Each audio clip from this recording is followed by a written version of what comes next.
அஇஅதிமுக சட்டமன்ற கட்சி தலைவராக தேர்ந்தெடுக்கப்பட்டுள்ள கழக பொதுச் செயலாளர் சின்னம்மா அரசியல் அனுபவம் வாய்ந்தவர் என்பதை எதிர்காலம் நிச்சயம் நிரூபிக்கும் என்று ஸ்டாலினுக்கு திருமதி ராதிகா சரத்குமார் பதிலடி கொடுத்துள்ளார்.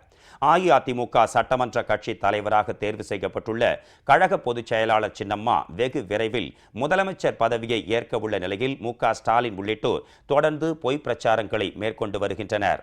இது தொடர்பாக கருத்து தெரிவித்துள்ள திருமதி ராதிகா சரத்குமார் ஸ்டாலினுக்கு கடந்த கால அரசியல் வரலாற்றை நினைவுபடுத்த விரும்புவதாகவும் சின்னம்மா முதலமைச்சராவதில் எந்த விதிமுறை குறுக்கீடும் ஏற்படுவதற்கு வாய்ப்பில்லை என்றும் தெரிவித்துள்ளார். ஸ்டாலினின் பொய் பிரச்சாரம் அபத்தமானது என்றும் சின்னம்மா முதலமைச்சராவதை யாராலும் தடுக்க முடியாது என்றும் குறிப்பிட்டுள்ளார். மறைந்த மாண்புமிகு அம்மா 6 முறை முதலமைச்சராக பதவி வகித்துள்ளார்.